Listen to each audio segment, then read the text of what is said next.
In a 2013 study entitled Men Outspeak Women, analyzing the gender gap in competitive debate, Dr. Emma Pearson analyzed over 35,000 speaker scores to conclude a significant statistical disparity between the success of males and females in debate rounds.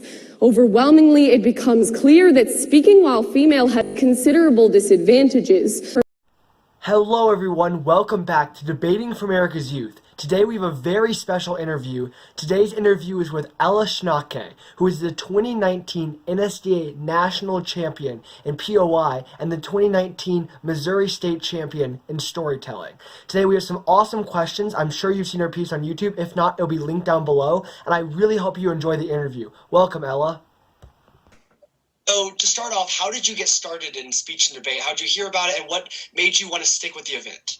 Yeah, so both of my parents actually are speech and debate coaches, so I kind of grew up around the activity. My older brother was very involved in speech and debate, so he was definitely a role model for me growing up. I would always go to tournaments and watch him in rounds. And then once I got into middle school, I had the opportunity to work with my mom as my coach, so that was really awesome. So I started in 7th grade, and then I continued with speech and debate into high school, and my dad was my high school coach. So it's a bit of a family business, I guess. It's pretty awesome. And what specifically about speech and debate did you enjoy? Yeah, so I just love the opportunity that it gives to everyone. You know, everyone gets the same 10 minutes or the same 8 minutes. It's an equalizer, and I just love that about the activity. Like, no matter who you are and no matter where you come from, you get to have a voice. I think that's just such a beautiful thing about it. Question is, what practices do you do to get better at your public speaking, but also within your event? Yeah, so I usually like to practice in the mirror. I think that's kind of a typical piece of advice, but I did that a lot, particularly with POI, just because, you know, you need to see how you're handling the book and if your book tech looks how you think it looks, because sometimes as performers it looks one way in our head, but then that's not, you know, our body might not be executing it that way.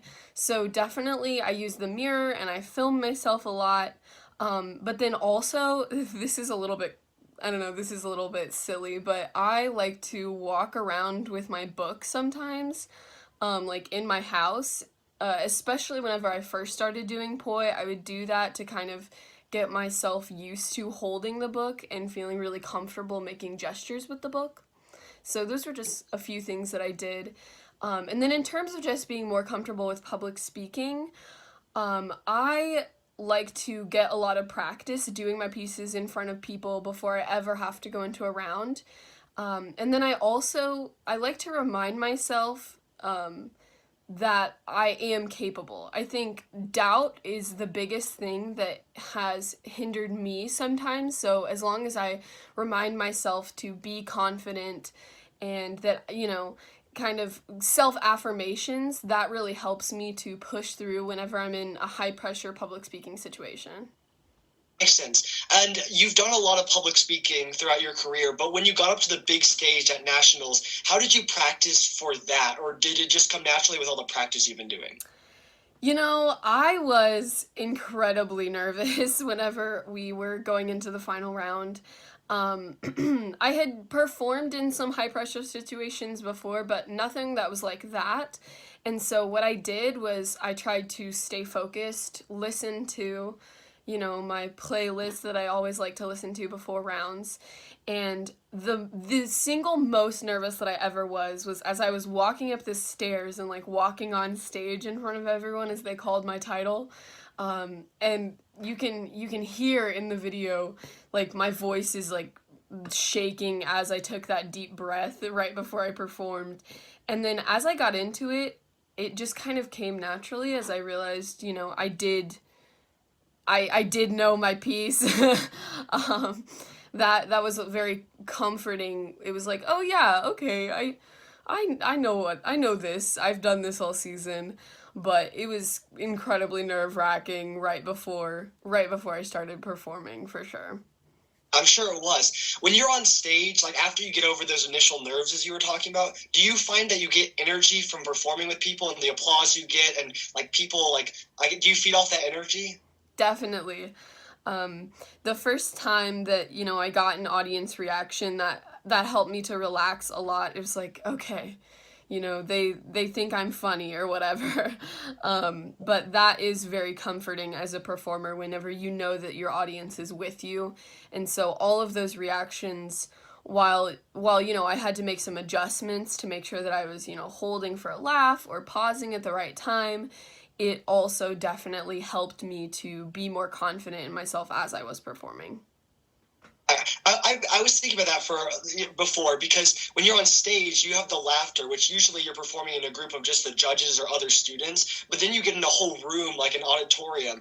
So did you have to change that much, like when you were on the big stage with your piece, or did you just like have to know when people were going to laugh or applaud? I mean, having a season to do it definitely allowed me the opportunity to know kind of where to expect a reaction. But there were a lot more reactions whenever I was performing on the stage than there ever had been. So a few of them caught me by surprise. But I also do a lot of theater. And so performing like as an actress in plays has also helped me to be comfortable holding for a laugh or reacting and adjusting depending upon how the audience is reacting to you. So it was different for sure. I mean, I think my piece ran like 13 minutes in the final round. But it wasn't a massive adjustment. It was just kind of I was prepared for it, you know what I'm saying? So that definitely was really awesome getting to perform and just let the piece breathe, I guess. Makes sense. So when choosing your event, I know you did storytelling at states and then you did POI at nationals. Why did you choose these events to do?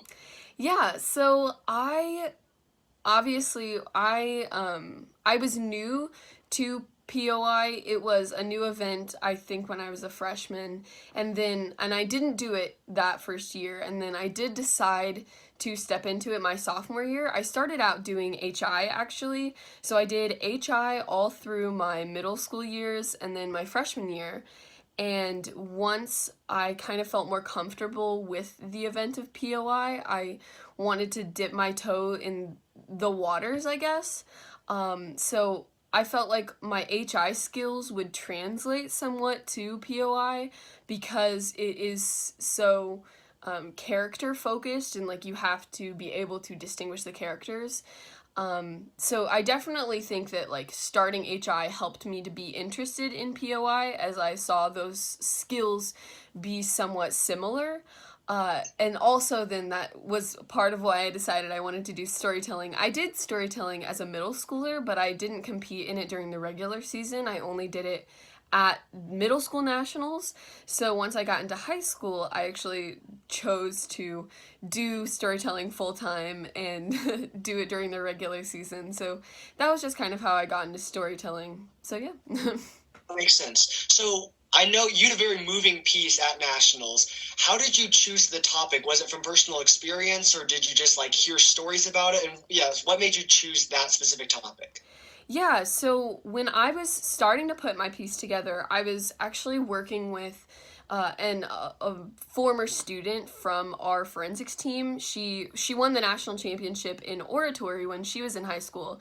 So we were kind of coming at it from the perspective of I wanted something that was really personal, and she was like, well, where should we start? Well, I knew I wanted to do something that was going to be about women's issues. And then as we kind of narrowed the field down, I am a debater. And so that personal experience and also hearing stories of other women was kind of where that idea came from. And we looked at it and we were like, well, I don't know if there's going to be enough literature for this or how we could find that literature. So that was an initial obstacle, but once we got into the research, then obviously we were able to find the things that we were looking for, and that was so exciting because it was a topic that I chose because it was very personal for me, and I had known people who had experiences in debate that were like that, and I really wanted to reflect that in a piece.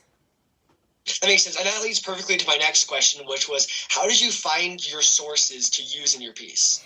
Yeah, so it actually was, I guess, pretty basic in how I went about it. I just kind of did some Google searching on the topic and, typed in basic things like women in debate, challenges of female public speakers. And by doing that, I came across a lot of articles. And then, we had to go through getting some of them approved so that I could use them in the piece, because there were some, obscure pieces of literature that I really wanted to use. So I would highly encourage anyone who's trying to do research for their piece to just do some basic Google searches and start off in the places that are approved through the NSDA. But if you find something that is really amazing that you really want to use, obviously before you put it in your piece, ask NSDA, because I know that they have means to allow people to get sources approved, and I had to get a few sources approved for that. So I would highly encourage you to use that resource if you find something. Don't just let yourself get shut down or discouraged just because it might not already be on the website. So ask those questions, because I did, and that's kind of how I was able to get my sources approved, because there were some very obscure things that I wanted to use. That makes sense. In your piece, there is a part with the drum girl part where you beat on your your binder. How did you find that, and why did you choose that story to weave through your narrative?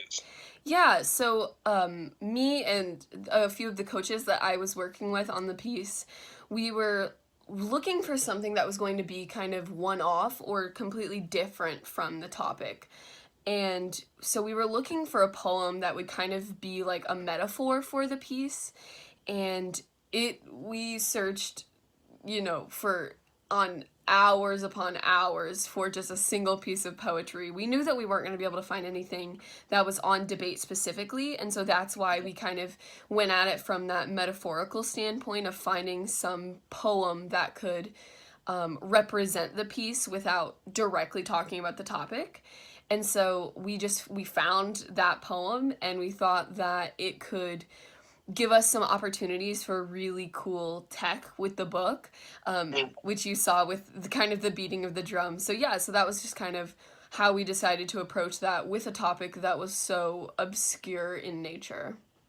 Yeah, I think you did a really good job of pulling that story and weaving it through, and it really connected everything very well. And also, I like the drum. Cool. So I know you have a binder up there with you. Did you have anything in your binder, or was it notes, or what did you have in your binder when you were up there? That's a really great question. I know a lot of people that I compete with and am friends with. They have some cool things in their binder. I'm pretty boring. I just have my piece. But it is always fun for me to watch rounds and see people have various things in their binders. But I just keep my piece, and I'll sometimes highlight certain parts of it if I want to make sure that I'm going to emphasize that.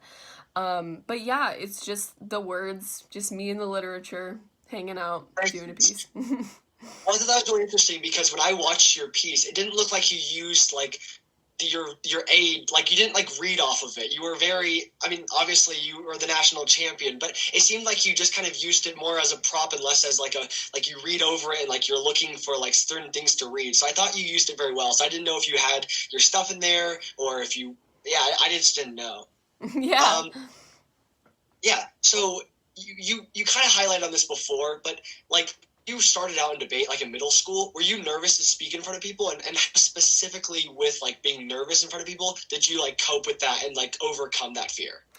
Yeah, so I got my start more in theater, and that definitely to a degree helped me to overcome my fear of being in front of people, especially because it's a medium that you get to be with others on stage, and that's very comforting.